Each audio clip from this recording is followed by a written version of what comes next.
Dios bendiga al pueblo de Dios. Soy Víctor Cáceres, tu hermano en Cristo, para Biblia Estudio TV, tu instituto bíblico virtual. Bienvenidos a nuestro despertar bíblico de hoy, preparados para la conquista, última parte, gracias a Dios. Mi disculpa por la tardanza en traer esta última parte. Ya hemos estudiado los versos del 1 al 10 y quiero resumir a vuelo de pájaro estos textos para que podamos entrar en contexto. Ya que este estudio me vi obligado a detenerlo por razones de trabajo, ya que todos saben que trabajo pues secularmente, y hay temporadas donde me falta tiempo para realizar mi labor. Y aunque sí procedí a empezar otros estudios más cortos y terminarlos, sin embargo este estudio de Josué requiere mucho tiempo de estudio profundo, meditación en los textos y mucha oración con Dios al respecto. Y aunque usted no lo crea, el tiempo que yo le dedico a estos estudios bíblicos son de aproximadamente 2 horas durante la semana y fin de semana 4 o 5 horas. Y doy gracias a Dios porque Él me ha ayudado a realizarlo en tan poco tiempo. Como todos tienen conocimiento, a la muerte de Moisés, Dios había elegido a Josué como el sustituto que estaría a cargo de continuar la misión de entrar al pueblo a la tierra prometida. En esta parte final voy a explicar el testimonio de Jesús en lo que Dios llama la tierra prometida. También aprendimos que el ministerio de Josué es una tipología del ministerio del Espíritu Santo en la iglesia. Por tanto, el ministerio de Moisés fue la tipología del ministerio del Mesías. Ahora bien, es importante entender que aunque la historia de la salida de Egipto es una realidad, sin embargo, debemos de entender que la Biblia en su mayoría nos transmite mensajes por medio de metáforas. La tierra prometida, Canaán, es una tipología del reino espiritual en el que actualmente vivimos y que a la misma vez se convierte en un presagio de los 70 años en Babilonia. Mi hermano, yo sé que a todo esto que usted oye es nuevo para sus oídos, pero esto es una verdad revelada en la Escritura que si usted sigue estos estudios bíblicos la va a aprender. La tierra de Canaán era una tierra llena de pecado e inmoralidad sexual, y en esa tierra era que Dios los iba a introducir. Y para lograrlo, ellos tenían que someter a todos los cananeos bajo su dominio. Ese es el relato en el sentido literal. Porque para que podamos entender lo que Dios nos quiere enseñar, ya que las enseñanzas de Dios son espirituales por cuanto Él es espíritu, tiene que traerla por medio de historias literales o metáforas. Canaán representa a cada una de las ciudades donde nos encontramos. Ciudades llenas de pecado, de inmoralidades sexuales. Esos pecados y esas inmoralidades sexuales son el resultado de la manifestación o la materialización de sus sistemas de pensamientos. Y nuestra misión es conquistar a los cananeos por medio del Evangelio, traerlos al reino espiritual de Cristo, es decir, al verdadero reposo de Dios, para que sean salvos de la ira venidera. ¿Por qué por medio del Evangelio? Porque el Evangelio son las buenas noticias que Dios tiene para la humanidad. ¿Cuál noticia? Que Cristo vino a revelarnos al Padre en nuestro corazón, en nuestra mente, a revelarnos que antes de la creación éramos uno en el Padre, a revelar nuestros pecados, la causa de nuestra separación del Padre, a revelarnos que en Él tenemos entrada nuevamente a ser uno en el Padre. Y que la única manera de que eso sea una realidad es que Él dé su vida en sustitución por la nuestra, ya que estábamos condenados a una muerte eterna. Y por medio de su muerte reconciliarnos de nuevo con el Padre. Ese es el mensaje del Evangelio en una manera sencilla. Que hay otros elementos que debemos de considerar, ciertamente sí los hay, pero no voy a entrar en eso. El Evangelio es una transformación de nuestra mente pecadora a una mente santa y perfecta de Cristo. Otro punto importante que cabe destacar es referente a lo que es el tercer día. De la misma manera en la que Dios instruyó a Moisés a preparar el pueblo, en su caso a santificarlo, porque dentro de 3 días Jehová descendería al Sinaí, vemos que a Josué también le instruye a preparar al pueblo, porque dentro de 3 días pasarán el Jordán. Y hay una muy estrecha conexión entre estos 3 días en ambos relatos. En ambos relatos encontramos que una manifestación. Y para reforzar la enseñanza, analizamos los textos que nos ayudaron a entender con claridad el tema de los 3 días o al tercer día. Bueno, traje un resumen bien concentrado de estos 2 primeros videos, los cuales es necesario exhortarles a que los vean para que tengan una visión más amplia del tema que estamos estudiando acerca de Josué y la conquista de la tierra prometida. Y para terminar, es importante ver las historias de la Biblia en su contexto literal, ya que por medio de ellas Dios nos muestra cómo debemos de comportarnos de una manera correcta. Sin embargo, por medio de las historias estamos viendo las manifestaciones o las materializaciones de nuestro sistema de pensamientos. El mensaje que Dios nos transmite por medio de las historias es un mensaje espiritual. En otras palabras, que Dios nos revela la causa de nuestro comportamiento. Y esa causa son nuestros sistemas de pensamiento, que son los que determinan cómo actuamos en la vida. Somos el resultado de la suma de nuestros pensamientos. Y es aquí donde encontramos revelado el testimonio de Jesucristo, que es el espíritu de la profecía. Cuando estudiamos la escritura, debemos de tener en cuenta que está escrita en figuras o en lenguaje literario. Es decir, entiéndase metáforas, símbolos, figuras, tipos, muchas veces palabras que se emplean en un sentido muy diferente al que se le da actualmente. En realidad, la Biblia es un manual para el desarrollo o la restauración del corazón. Entiéndase por corazón todo lo que forma nuestra personalidad, pensamientos, emociones, intelecto. Y todas las cuestiones que en ellas se tratan son consideradas sobre esta base. Todas las cosas consideradas en la Escritura son en relación con el alma humana, es decir, el corazón que se ha desviado del camino correcto. Y es necesario restaurar ese corazón y traerlo de nuevo a lo que fue en el principio, a ser uno en Dios. Pero de esto hablaremos más adelante, tomando en consideración el resumen, ¿verdad?, condensado que hice, y tomándolo como base de partida, vamos a continuar a darle continuación al estudio bíblico, preparados para la conquista, parte final. Adelante con el estudio.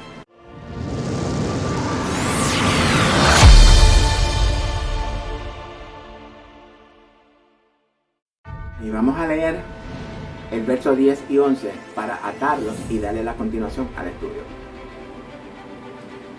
Y Josué mandó a los oficiales del pueblo diciendo: pasad por medio del campamento y mandad al pueblo diciendo: preparaos comida, porque dentro de 3 días pasaréis el Jordán para entrar a poseer la tierra que Jehová nuestro Dios os da en posesión. Y estos versos lo expliqué en una forma sencilla y clara en la segunda parte. Por tanto, les exhorto a verla para que puedan entrar y seguir el contexto en el que hasta ahora hemos venido hablando. Continuamos con el verso 12. También habló Josué a los rubenitas y gaditas y a la media tribu de Manasés diciendo: acordaos de la palabra de Moisés, siervo de Jehová, os mandó diciendo: Jehová vuestro Dios os ha dado reposo y os ha dado esta tierra. Y algo interesante que encontramos en este verso es que nos habla de las 2,5 tribus que no decidieron entrar a la tierra prometida y quedarse en la tierra conquistada por Moisés. Hablamos de las tribus de Rubén, de Gad y la media tribu de Manasés. ¿Por qué razón estas tribus decidieron no entrar a la tierra prometida y quedarse fuera? ¿Cuál es el mensaje que la Escritura pretende darnos? Recordemos que Moisés vino enfrentando reyes desde el cruce del Mar Rojo, en otras palabras, que todos los territorios antes de llegar a la tierra prometida, con excepción de los que Dios le dijo que no peleara contra ellos, fueron conquistados y sometidos por Moisés. La pregunta es, ¿por qué media tribu de Manasés decide quedarse y la otra continuar en la tierra prometida? ¿Qué Dios nos quiere revelar en estas tribus?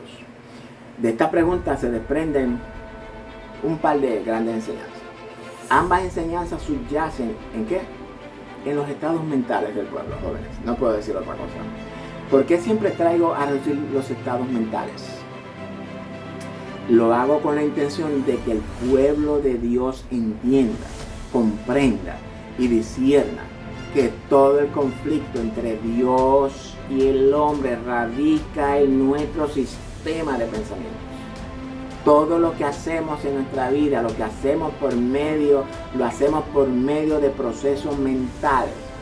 Si usted se encuentra sentado y decide pararse, eso es una decisión y es por medio de un proceso mental. Y usted me puede decir que usted no lo piensa para pararse, pues si usted no lo sabe, la primera vez en su vida, cuando usted era niño y tuvo que aprender a pararse, usted lo procesó en su mente. Luego, al pararse varias veces, usted creó automáticamente un hábito que automatiza ese pararse. Ya no necesita procesarlo mentalmente porque hay un hábito creado para levantarse o para pararse de esa silla. Y ese hábito se encuentra en su mente subconsciente. Ahora bien, estos versos de Josué, hay algo que el Apocalipsis llama el testimonio de Jesús. Y nos revela que ese testimonio es el espíritu de la profecía. En la Biblia, la expresión espíritu está relacionada con la personalidad del ser humano, es decir, con los pensamientos del hombre.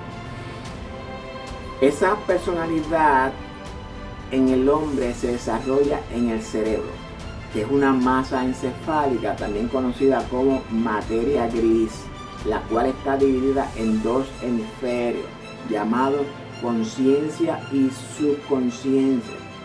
Y aunque no voy a explicar detalladamente este proceso, sin embargo, por encimita quiero decirles que nuestra personalidad se desarrolla en esa masa encefálica, la mente, la cual es alimentada por pensamientos y por las experiencias recogidas por medio de nuestros 5 sentidos.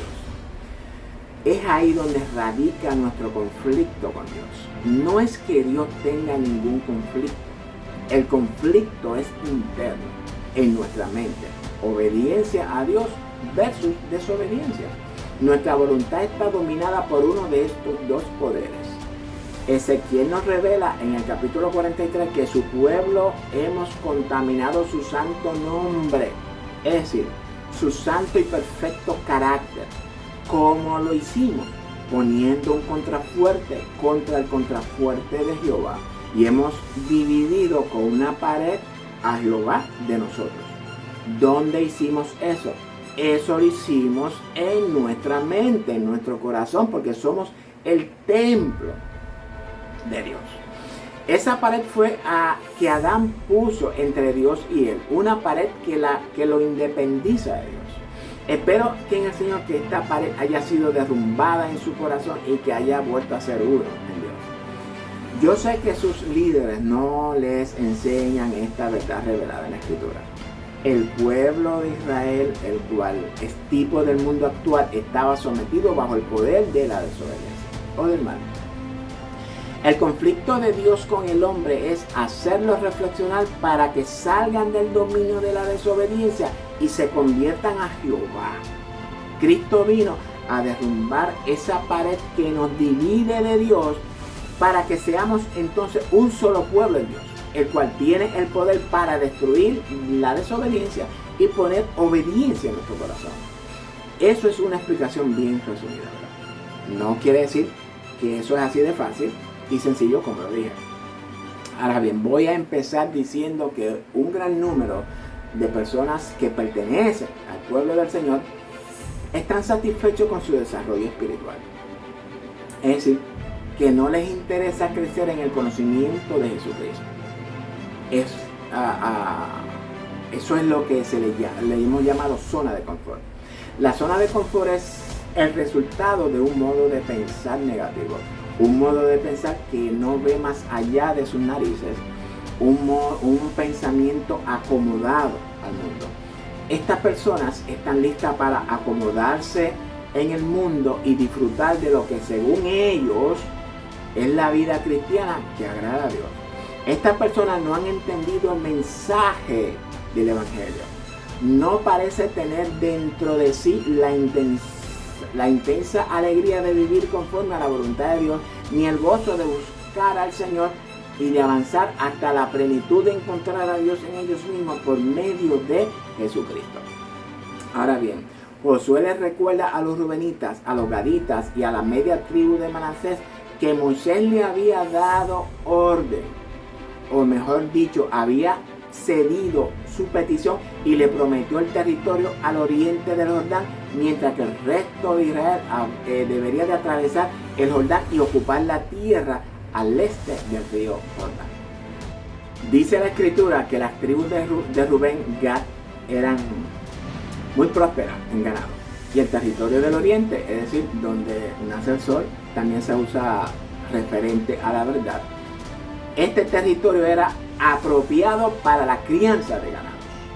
Hablamos aquí de una forma de pensar donde su prioridad estaba enfocada en sus bienes materiales más que una enfocada en Dios. El interés de ellos era el bienestar de sus posesiones. Nuestro enfoque debe de estar en Dios, no en nuestras posesiones. Moisés, después de expresar gran descontento con la petición de estas tribus, acordó darle el territorio al este del Jordán, que había sido gobernado por Sihón y Og, dos reyes que los israelitas habían derrotado en batalla. Pero a los hombres de estas dos tribus y media, que amaban tanto a su ganado, se les requirió que cruzaran el río Jordán y pelearan junto con el resto de las tribus hasta que la tierra de Canaán, al este del Jordán, fuera sometida. Dirigiéndose a Rubén, a Gad y a la media tribu de Manasés, Josué les ordenó lo siguiente. Vamos a leer los versos del 14 al 18. Vuestras mujeres, vuestros niños y vuestros ganados quedarán en la tierra que Moisés os ha dado a este lado del Jordán.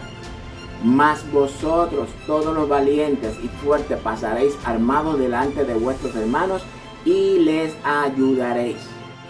Hasta tanto que Jehová haya dado reposo a vuestros hermanos como a vosotros, y que ellos también posean la tierra que Jehová vuestro Dios le da.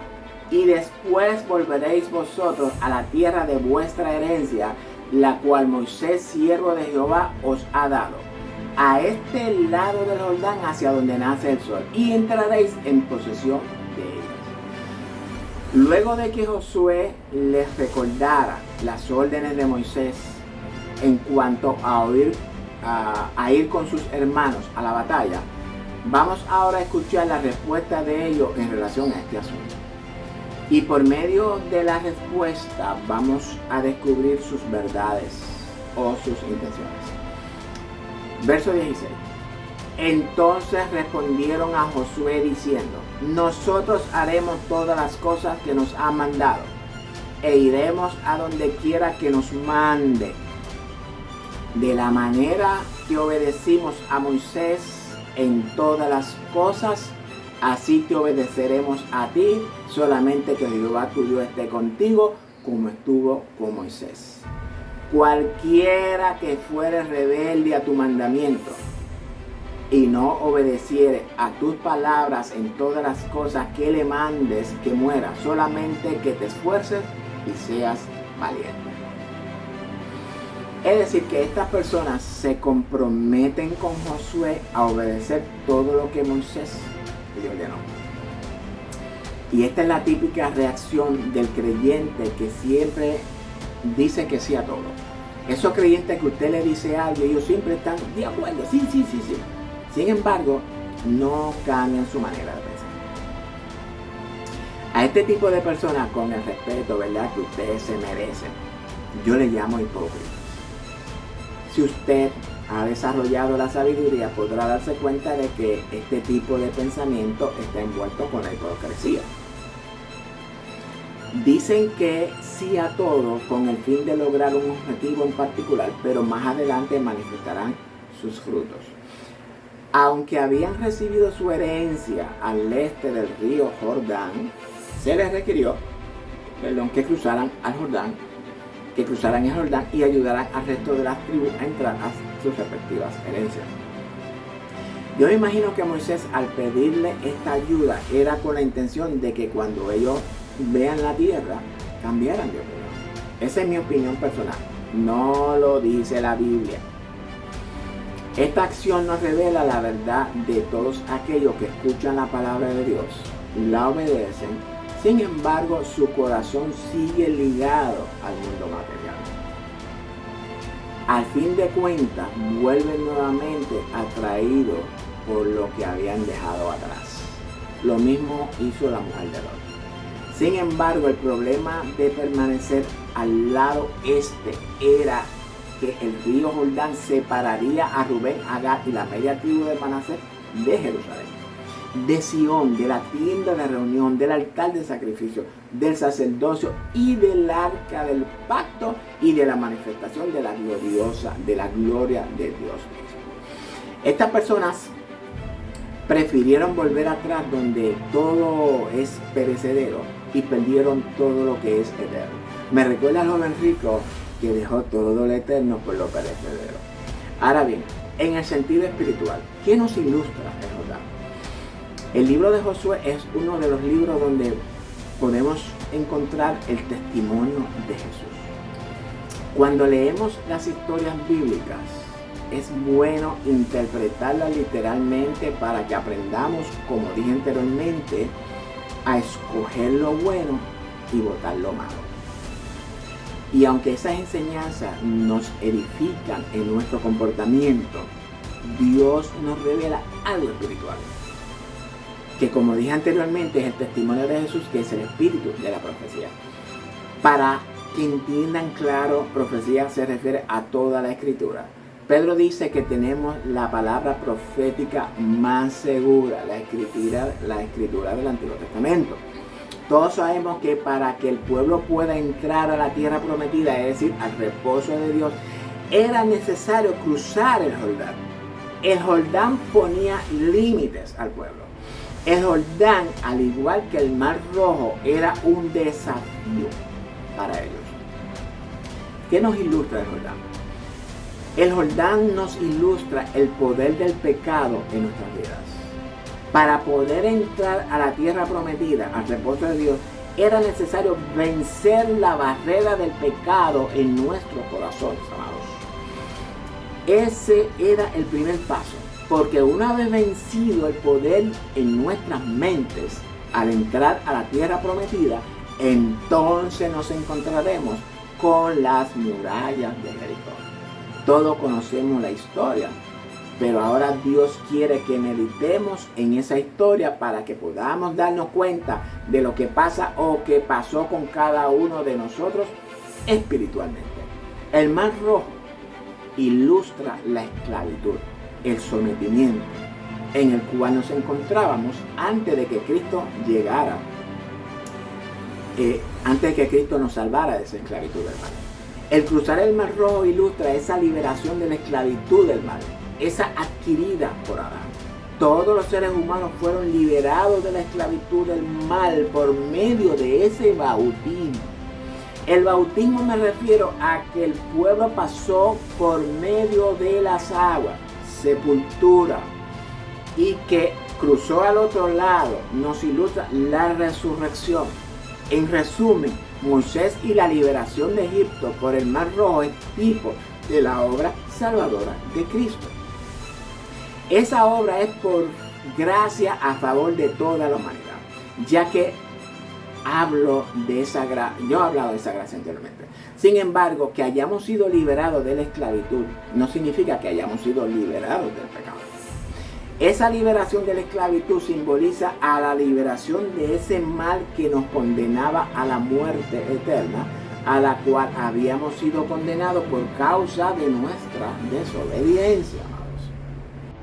El bautismo del Mar Rojo, el bautismo del diluvio, los cuales son tipologías del bautismo de Cristo.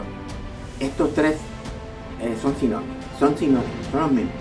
Nuestra liberación de la condena de muerte que había sobre toda la humanidad. La obra salvadora de Cristo libera a toda la humanidad de esa condena. Esa es la salvación por la gracia de Dios. Pero eso no significa que hemos sido perdonados. El perdón también fue ganado por Cristo para nosotros. Ahora bien, antes de recibir el perdón por nuestros pecados, era necesario ser liberado de esa condena de muerte. Porque primero debíamos de ser salvos para vivir, y entonces viene el juicio. Y aunque este no es el tema, pero voy a abundar un poquito, después de la resurrección de Jesucristo y antes del juicio, existe un tiempo que se llama el tiempo de los gentiles, que está bajo el nuevo pacto. Y este tiempo es para que por medio del evangelio y todo lo que implica, sin excluir nada, todo lo que quieran unirse voluntariamente al cuerpo de Cristo, que es la iglesia, recibirán el perdón por sus pecados, entrarán en el verdadero reposo de Dios y serán salvos de la ira o del castigo de Dios que tiene preparado para toda la humanidad pecadora. Y lo voy a dejar aquí. Pronto voy a hacer un estudio sobre esta ira de Dios. Sin embargo, ahora el pueblo se encuentra con el río Jordán, el cual les prohíbe entrar al reposo de Dios o a la tierra prometida, tipológicamente hablando. Ese cruce del Jordán nos ilustra el perdón de Cristo para aquellos que hemos creído por la fe en su sangre. Solamente los que han creído en Jesucristo cruzarán el río Jordán para entrar a la tierra prometida o a su reposo. Recordemos que todos los incrédulos que no creyeron a la palabra de Jehová fueron muertos en el camino. Cuídese de no ser un incrédulo y tenga que morir en el camino. Espero que hayan entendido lo que dije. Si no lo entiende, reescuche este video hasta que lo entienda. Aunque sé que no estoy trayendo una explicación detallada, simplemente un abuelo de pájaro, espero que por lo menos les dé una idea de lo que la palabra de Dios nos enseña. También sé que estas enseñanzas usted no las encuentra en ningún instituto bíblico, tampoco en ninguna universidad teológica, ni en ninguna escuela sabática ni dominical. ¿Sabe usted por qué? Porque muchos de nuestros líderes, unos la ocultan y otros no la entienden. Ahora bien, ¿a quiénes ilustran estas dos tribus y media que se quedaron fuera de la tierra prometida? Estas tribus ilustran a los que pertenecían al cuerpo, pero luego apostataron. Estas dos tribus y media ilustran la apostasía de la iglesia. Porque aunque los territorios fueron conquistados por Moisés, esos territorios no eran la tierra prometida por Dios para ellos. Y si usted pudiera entender cuál es la tierra prometida que Dios tiene reservada para usted y para mí, honestamente, nos esforzaríamos por vivir en santidad y en perfección. Estas tribus amaron más a sus posesiones que la posesión que Dios le tenía reservada. ¿Acaso no es lo mismo que estamos experimentando en la iglesia actual? El hecho de que algunos permanezcan en la congregación, que canten coritos, lean la Biblia, participen de las ofrendas, diezman, y algunos que hasta predican, eso no significa que hayan entrado en el reposo de Dios. Han creído que por haber llenado una tarjetita de membresía, ya se le otorga la entrada al reino. Esa es la mentalidad que transmite nuestra congregación, por lo menos algunas de ellas. Hay muchos líderes. Porque si usted no es miembro, usted no participa de nada. Porque si usted no es miembro, entonces usted no pertenece al cuerpo de Cristo. Detrás de eso hay una agenda oculta. Y aunque no es de mi incumbencia, respeto las decisiones de nuestros líderes. Al fin y al cabo, ellos tendrán que rendir cuentas a Dios, al igual que usted y al igual que yo. Pero Pablo nos dice en Hebreos que nos aseguremos de no creer que estamos en el reposo de Dios sin haber entrado todavía. Si usted quiere saber si ha entrado en el reposo de Dios, le exhorto a ver el estudio titulado El verdadero reposo de Dios. Ahí explico todo esto detalladamente. Ahora bien, la petición de las 2.5 tribus fue denunciada vigorosamente por Moisés, quien percibió inmediatamente el error en sus corazones. Error en el corazón significa tomar decisiones incorrectas. Recordemos que en estas historias literales debemos de discernir el testimonio de Jesús, que es el espíritu o la comprensión de la palabra de Dios. Esto es importante que el pueblo de Dios entienda. No es simplemente tener conocimiento bíblico, como nos han llenado la mente. Tenemos mucho conocimiento bíblico, pero muy poco discernimiento espiritual. A Rubén, a Gad y a la media tribu de Manasés les importaba más su ganado que Dios.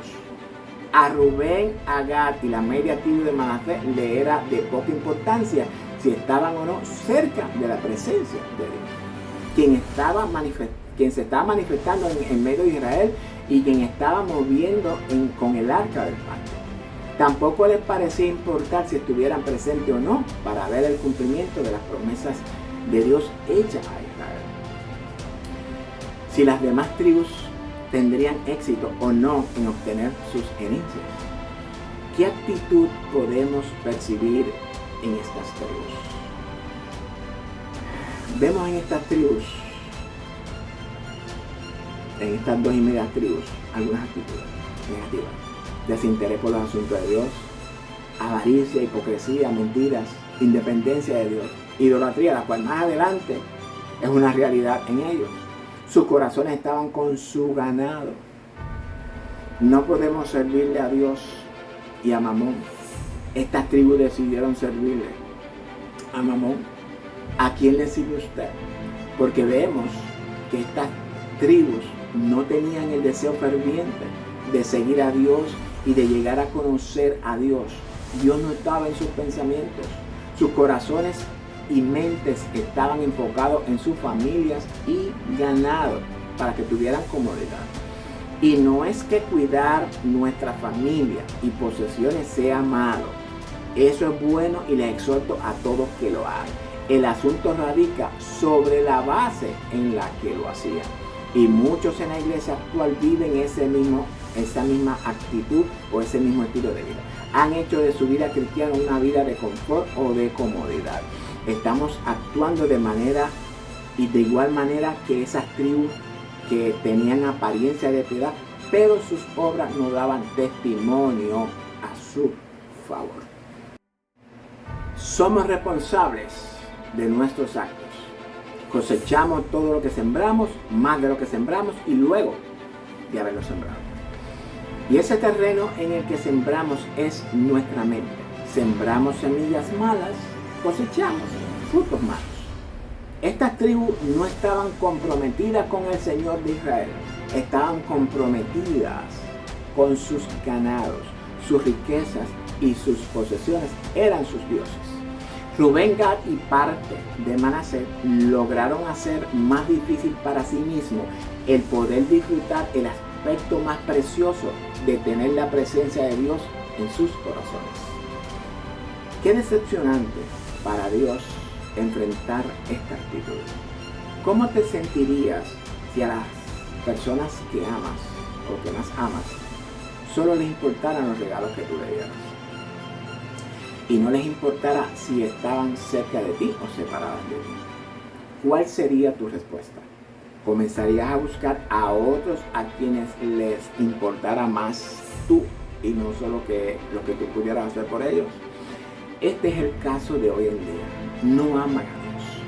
No tienen el corazón para avanzar hasta llegar a ser uno en Dios. Quizás amen las cosas de Dios o las cosas de las iglesias o lo que Dios ha hecho por ellos. ¿Dónde radica el problema? El problema radica en nosotros mismos. Sembramos yuca con la esperanza de cosechar batatas, pero no funciona así. Esta es la gran realidad del pueblo de Dios. No hemos entendido el evangelio de la buena noticia. ¿Dónde más radica el problema? Radica en nuestro exterior. Hablamos de muchos de nuestros líderes que son responsables de alimentarnos con un buen pasto. En vez de enseñar el evangelio del reino, se han dedicado a enseñar un quinto evangelio que no está vinculado con la verdad revelada. Predican miedo, temor, diciéndole a la gente que si no hacen tal y cual cosa se irán a quemar en el infierno. Eso no es el mensaje del reino. Son ciegos que guían a otros ciegos y al final del cabo caen todos en el mismo hoyo. Rubén, Gad y la media tribu de Manasés no amaban a Dios. Tan sencillo como eso. Su ganado les era de mayor importancia. Estar cerca de la gloria de Dios no era tan importante como lo eran sus animales. ¿Qué motiva tu corazón? ¿El amor de Dios o tus posesiones? Muchos creyentes están dispuestos a solo dar fruto del nivel del 30%, un poquito más o menos. Pero la idea de avanzar aún más a la muerte y resurrección de Cristo y de ayudar a otras personas a entrar en el reposo de Dios, ya que una consagración mayor naturalmente lleva a aumentar el servicio hacia otros, no les llama la atención. Son salvos según su fórmula personal. Están dispuestos a llevar una vida moral relativamente decente y asistir algunas veces a las reuniones en la iglesia. Fue este el evangelio que Pablo predicó y enseñó. Sin embargo, es el evangelio que hemos formulado. No se sienta, o mejor dicho, no se siente la abundancia del amor de Cristo en esto. El clamor de la gente que nunca ha escuchado el nombre de Jesús llega en vano hacia sus oídos. Dice Hebreo que a este pueblo no le aprovechó el oír el evangelio porque su oír no iba acompañado de fe. Tenían corazón malo lleno de incredulidad. Y es por eso por lo que Dios juró, no entrarán en mi reposo. Ahora bien, y para darle final a esta última parte de preparados para la conquista, ¿qué hicieron estas dos tribus y media luego de regresar a su tierra? Crearon un símil del altar de Dios, su propio altar para adorar supuestamente a Dios. Pero la historia luego de esto manifiesta todo lo contrario. Estaban lejos de Jerusalén. Y para terminar, una revelación que sé que nadie la ha enseñado. Jerusalén es la ciudad que Dios escogió para poner su nombre en ella, ¿cierto? ¿Qué significa el nombre? El nombre de Dios significa su carácter santo y perfecto. Poner su nombre en una ciudad o en alguien. ¿Sabe usted a quién ilustra Jerusalén? Jerusalén es la tipología de nosotros, la iglesia. Claro, no en la Jerusalén terrenal, sino en la Jerusalén celestial. Esa misma que Juan vio descender desde el cielo. Busque el pasaje y escudriñelo cuidadosamente usando la sabiduría que hay en usted y luego me cuenta. Un tip. ¿Por qué la Nueva Jerusalén se muestra como un cubo o como un cuadrado? ¿Por qué el ángel dice, he aquí el tabernáculo de Dios con los hombres, refiriéndose a la santa ciudad, la Nueva Jerusalén? Si este estudio ha sido de edificación a su vida, debe de compartirlo con todos sus contactos en las redes sociales. Conviértase en un colaborador del Evangelio del Reino. Si usted es un amigo que todavía no se ha reconciliado con Dios por medio de Jesucristo, hoy es el día para usted tomar esa decisión. Ya usted ha escuchado el estudio. ¿Es usted de los que van a cruzar el Jordán o de las tribus que se quedaron? Dios manda a todo hombre que se arrepienta de sus pecados para que alcance su perdón y puedan entrar a la tierra prometida, que en la actualidad es conocida como el reino de Dios o el verdadero reposo de Dios. Perdón. Recuerde que si usted no cruza el Jordán, no podrá entrar en la tierra prometida. Esa belleza que nos prometió, que la voy a traer más luego. Y si usted es un hermano que todavía anda brincando de un lugar a otro, es mi responsabilidad exhortarle a que tome una decisión al respecto. Vivimos en la esfera de Cristo y eso significa no salir de ella. Si usted es de los que entran y salen, usted todavía no ha entrado en su reposo. Usted, aunque haya llenado la tarjeta de membresía de su iglesia, aunque usted diezme, ofrende y se porte bien, según su fórmula, eso no significa que haya entrado en el reposo de Dios. Usted pertenece a las dos tribus gemelas.